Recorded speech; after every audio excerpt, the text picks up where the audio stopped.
Everyone welcome back to another upload जहां मैं आपके साथ हुए क्रीपी इंसिडेंट सुनाता हूं। So if you want to share your stories on my channel, मैंने डिस्क्रिप्शन में एक ईमेल एड्रेस भेजा है जहां आप मुझे अपनी स्टोरीज सबमिट कर सकते हैं। And please follow this format for submitting your stories. But without wasting any more time let's get started. जो पहली स्टोरी है, this really feels like something me and my friends would have experience. बस कुछ दोस्त आपस में एकदम मस्ती मारते हुए कहीं गए। They were just having fun but they did not know What was lying beyond them। बहुत सारी ऐसी स्टोरीज आती हैं मुझे जिनमें ओल्ड घरों में कहीं सारे भूतों के विटनेस होते हैं। But this story is about a school, और should I say a haunted school. मैं इंडिया से हूँ, but this story is about Kathmandu, Nepal. It was 2015 जब नेपाल में एक अर्थक्वेक आया था and my dad was in Indian embassy. So to be safe we were allowed to stay inside the embassy for 2 days। वैसे तो ये कोई हैप्पी होने वाली बात नहीं है क्योंकि अर्थक्वेक में बहुत लोगों की जाने गई थी, बट मेरे सारे फ्रेंड्स एम्बेसी के अंदर रहते थे and I was the only one जो वहाँ नहीं रहती थी। सो of course I was a typical 16-year-old teenage. तो मेरे घर में घर से बाहर जाना अलाउड नहीं था। So this news was kind exciting for me क्योंकि मैं 2-3 दिन अपने दोस्तों के साथ वहाँ बिताने वाली थी।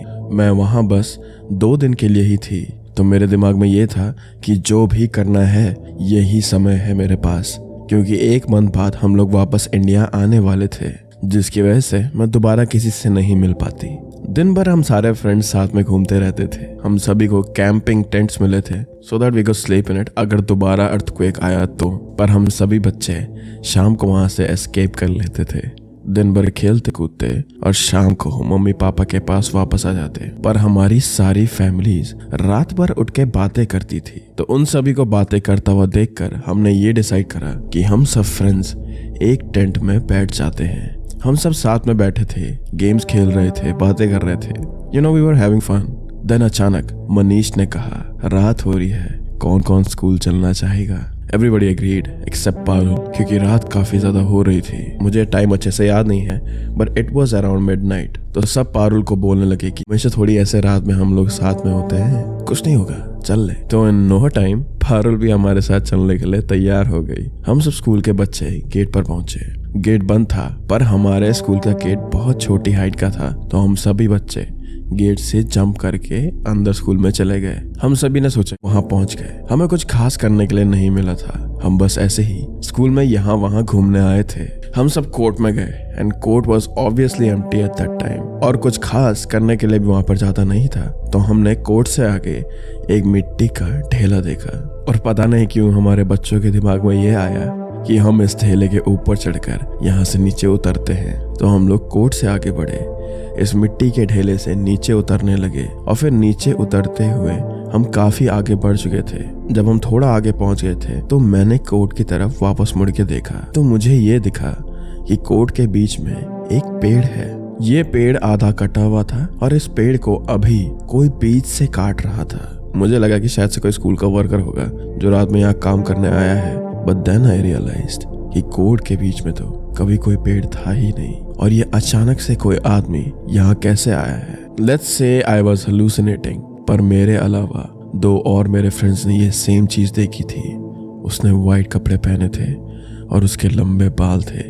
अब ये किसी मूवी जैसा साउंड कर रहा है cause I mentioned कि वाइट कपड़े, but this is real, we really saw that thing। I'm sure मेरे सारे फ्रेंड्स पीछे मुड़कर देखते तो वो इंसान को देख पाते, पर क्योंकि बस हम तीनों ने इसे पीछे मुड़कर देखा था तो बस हमें ही सच पता था। आई वॉज स्कैर्ड, और जहां से हम उतर रहे थे वहां से हम अब जल्दीबाजी में उतरने लगे। जल्दी उतरने के थोड़ा देर बाद मैंने एक और बार दोबारा पीछे मुड़कर देखा, तो मुझे दिखा कि ये इंसान तेजी से चल के हमारी तरफ आ रहा है, और अब मैं सच में बहुत डर गई थी। मैं जोर जोर से चिल्लाई, और मुझे चिल्लाता हुआ देखकर मेरे बाकी के दोस्त भी डर गए और जल्दी नीचे उतरने लगे। आई डोंट थिंक कि मेरे बाकी फ्रेंड्स को पता था हमारे पीछे क्या है, पर वो बस इसीलिए डर गए क्योंकि मैं इतनी रात में चिल्ला रही थी। हम गेट के पास पहुंचे, हमने गेट जंप करा और अब हम स्कूल से बाहर आ चुके थे। हम सभी बहुत डरे हुए थे और सब चुप थे, कोई किसी से कुछ नहीं बोल रहा था। और जिस रास्ते हम जा रहे थे उस रास्ते में बहुत सारे पुराने क्वार्टर्स थे। जब हम वापस आ रहे थे तो किसी ने कोई आवाज तो नहीं सुनी थी, पर मेरे एक दोस्त जैक ने कहा स्टॉप। अचानक से हमने पूछा कि क्या हुआ, तो उसने कहा बस सुनो। हम सब चुप खड़े थे और आवाज सुनने की कोशिश कर रहे थे, पर हमें कोई आवाज नहीं आई। तो मैंने जैक से कहा यार प्लीज इतनी रात में और मत डरा। तभी अचानक हमें किसी के रोने की आवाज आई। मैं तो ये आवाज सुनकर डर से वहां पे बस फ्रीज हो गई थी, पर फिर मुझे लगा कि जैसे कि वो रोने की आवाज हमारे पास आ रही है। ये सुनने के बाद तो हम सब और भी ज्यादा डर गए और तेजी से घर भागकर चले गए। क्वार्टर्स में पहुंचने के बाद हम सभी ने सांस ली और जब हम सब थोड़े काम डाउन हो गए थे तो हमने डिस्कस करने की कोशिश करी दैट व्हाट हैड हैपेंड। अब इतने सालों बाद जब हम इस मेमोरी के बारे में सोचते हैं तो हंसते हैं। मेरी फैमिली ने मुझसे कहा कि शायद से कोई स्पिरिट्स होगी वहां पर जिन्हें तुमने छेड़ दिया होगा, पुराने quarters and all. But that really was a scary night for me. पहले जब मैंने ये कहानी पढ़ी तो मुझे इस कहानी में विश्वास नहीं हुआ। मुझे ये कहानी सच नहीं लगी because it is too typical. पर फिर मैंने इस कहानी पर रिसर्च करी। बंगाली कल्चर में सच में एक ऐसी भूत रहती थी जिसका नाम था जोकाबुरी। अगर शॉर्ट फॉर्म में मैं तुम्हें ये जोकाबुरी की कहानी बताऊं, so all you need to know कि जोकाबुरी को एक क्रीचर कहा जाता था। वो एक घोस्टली वुमन थी जो कि पानी के अंदर डूबकर मर गई थी। लोग बोलते थे कि जोकाबुरी के बाल हमेशा गीले रहते थे और जहां भी वो चलती थी वो वहां पे अपने बालों की वजह से ट्रेस छोड़ती थी। एंड कुछ लोग ये भी क्लेम करते हैं कि जो उसकी आंखें थी, one way to identify a kookaburra was कि उसकी आंखों में कोई भी प्यूपल नहीं होता था। So this story it might seem fake, but after reading about all of this I think what this girl experienced was real. ये कहानी कोलकाता के बारे में है। यहाँ पर सब जोकाबुरी मतलब मॉन्स्टर्स या डीमन के बारे में बहुत बातें करते हैं।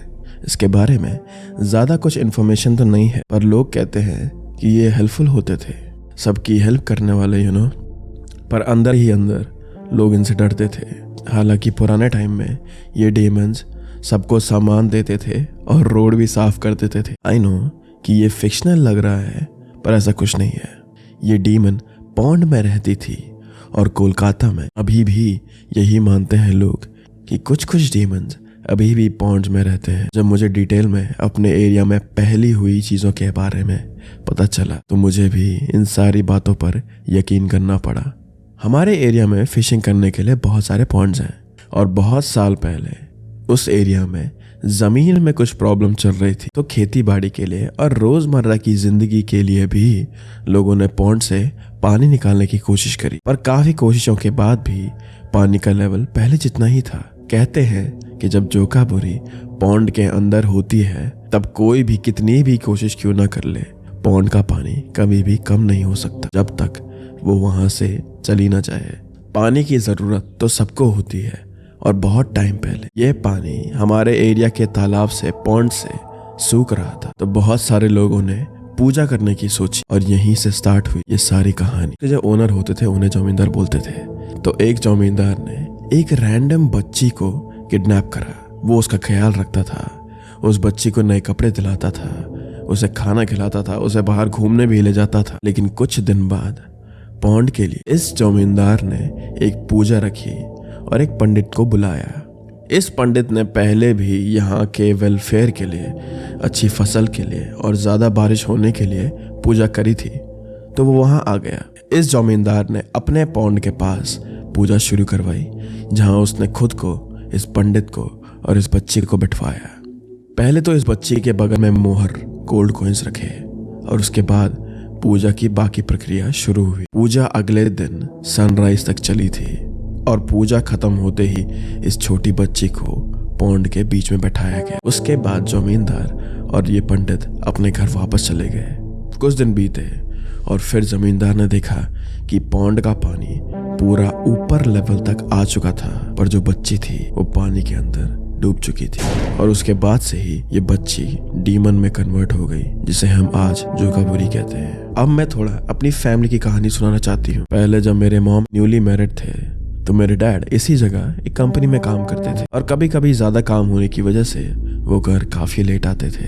उस समय मैं पैदा ही हुई थी, तो हमारी पूरी फैमिली कालीपुर में रहती थी। हमारी फैमिली के साथ और भी काफी सारे लोग रहते थे वहां पर वो सब लोग अभी भी इस डीमन से डरते थे। But not my dad. मेरे डैड मुस्लिम थे और वो इन सारी चीज़ों में बिलीव नहीं करते थे, ना ही वो किसी चीज़ से डरते थे। सो इट वॉज मिड जून। मेरे डैड रात में घर के अंदर बैक डोर से आए। उस टाइम पर फोन भी नहीं होते थे और जिस घर में हम रहते थे वो घर तो बड़ा था ही, पर उस घर में एक बहुत बड़ा गेट भी था। मेरी मम्मी अपने कमरे में सो रही थी और जब मेरे डैड घर वापस आए रात के करीब 1:30 बजे, तो उन्होंने मम्मी को बिना परेशान करे खाना प्लेट में निकाला। मेरे डैड नहीं चाहते थे कि मेरी मम्मी उठ जाए, तो इसीलिए वो चुपचाप किचन में जाकर बैठ गए और खाना खाने लगे। जब उन्होंने अचानक देखा कि घर के आगे गेट से कोई जैसे कि बहुत लंबे बाल वाली चीज थी, पहले तो उन्होंने इस चीज को इग्नोर करा, पर कुछ टाइम बाद उन्हें ये सेम चीज खिड़की के पीछे खड़ी दिखी और ये कुछ आवाजें निकाल रही थी। मेरे डैड ने अपने हाथ धोए और टॉर्च उठाकर खिड़की के पास चले गए। जब उन्होंने खिड़की खोली और टॉर्च से बाहर देखने की कोशिश करी, तो बस 1 सेकेंड के लिए ही उन्हें कुछ दिखा, जिसके बाद लंबे बाल वाली चीज वहां से भाग गई। मेरे डैड ठीक से तो नहीं देख पाए क्योंकि टॉर्च पड़ते ही वो चीज वहां से भाग गई थी, पर उन्होंने इसका हाथ देख लिया था जो कि काफी खराब स्टेट में था।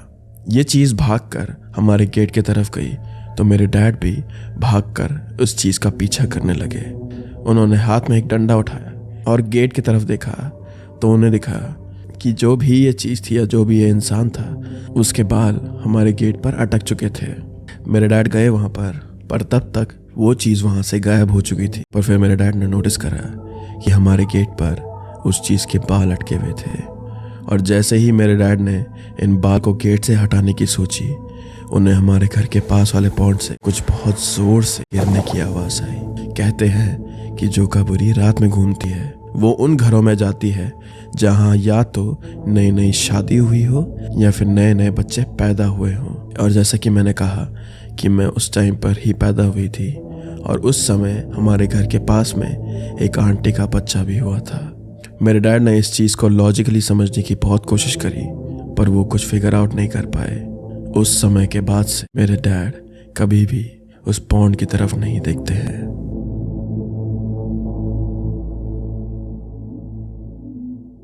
Okay, thank you so much for watching another video with me guys. अगर आपको भी अपनी स्टोरीज मुझे सबमिट करनी है तो नीचे डिस्क्रिप्शन में दिए गए ईमेल में मुझे अपनी स्टोरीज भेजिए by following this format. Well, that's about it for today. I hope you are happy, I hope you are healthy, and I will see you very very soon. Bye bye.